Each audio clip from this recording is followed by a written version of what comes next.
이거는 제가 무인양품에서 산 CD 플레이어고요. 28만 2천 원짜리 네스프레소 머신을 샀고요.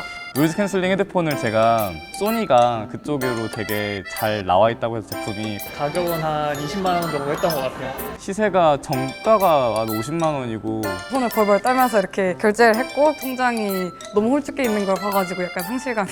부담스러운 가격이기도 하지만 충분히 그 정도는 쓸 가치가 있는 것 같아요. 운명의 이기를 한번 맛보다 보니까 편함에 중독돼가지고 에어팟도 사게 되려나? 발 비용, 욜로, 탕진잼.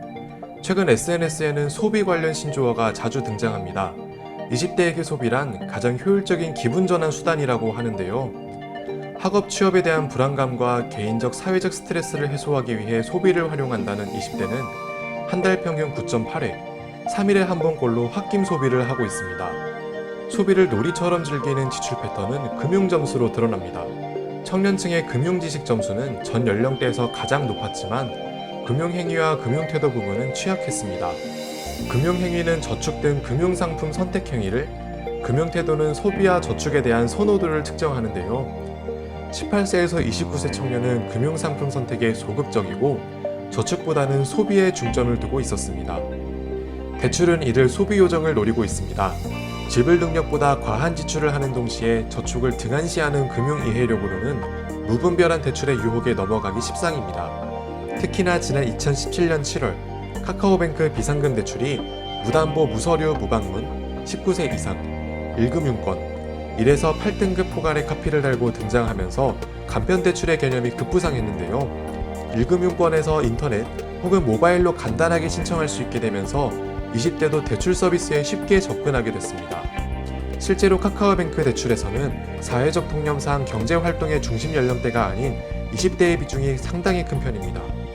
대학생과 사회초년생이 비상금 대출 같은 소액 마이너스 대출을 받았을 것이란 점을 추측할 수 있습니다. P2P 방식으로 대출을 연결해주는 업체도 있습니다. 대학생을 타겟으로 하는 캠퍼스 펀드는 소속 대학, 자기소개서 등을 올리고 대출을 요청합니다. 캠퍼스 펀드 역시 전 과정 온라인 신청, 빠른 심사 당일 지급 등과 같은 슬로건으로 간편함을 강조합니다. 문제는 과소비를 충당하기 위한 무분별한 대출입니다. 간편 대출은 20대의 손쉬운 소비를 유발합니다. 중장년층의 경우 주택 구입, 자녀 교육 등 정기적인 지출 계획이 있기 때문에 대출이 소비 패턴에 큰 영향을 주지는 않습니다. 반면 청년층은 대출 규모와 이자 부담이 작아 간편 대출이 바로 소비로 이어질 가능성이 높습니다. 소비의 하방정직성을 감안할 때 젊은 시기에 간편 대출로 인해 소비 성향이 한번 늘어난다면 장기적으로 볼 때 부정적인 효과가 예상 가능합니다. 뿐만 아니라 전체 연령대 중 20대의 연체율이 가장 높습니다. 20대의 개인 파산은 지난 2013년부터 꾸준히 늘어났고 개인 회생 역시 2017년 대비 2018년에 증가했습니다. 빚만 권하고 금융교육은 권하지 않는 사회는 20대를 빚더미로 내몰고 있습니다. 거창하고 이론적인 금융 이론에 대한 교육도 중요하지만 보다 실제적인 체험 교육이 중요하다고 봅니다. 돌고 돌아 결국 해결책은 금융 점수입니다. 금융행위와 금융태도 점수를 금융지식 점수만큼 끌어올리기 위한 금융교육 체계가 필요합니다. 세계 각국은 국가가 앞장서 금융교육을 개발했습니다.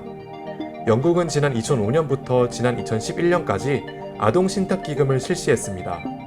정부는 통장 개설과 함께 250파운드를, 실세가 되는 해에 추가적으로 50파운드를 지급합니다. 모든 영국 아동이 저축의 중요성을 알고 저축 습관을 갖게 하기 위해 도입한 저축통장제도입니다. 나아가 지난 2014년 9월부터 만 11세에서 16세 대상 금융교육을 의무화했습니다. 미국 역시 17개 주에서 금융교육을 고교 의무교육으로 정했는데요. 신용예산관리, 금융투자 등 실생활에 유용한 금융지식을 배우고 학교 내에 설치된 은행에서 지점 운영을 체험하는 프로그램에 적용합니다. 저금리 저성장 시대, 우리나라 금융교육은 어디 있을까요? 금융교육에 열을 올리는 국제적 흐름을 역행해 금융문맹을 양산하고 있진 않은지 고민할 시간입니다.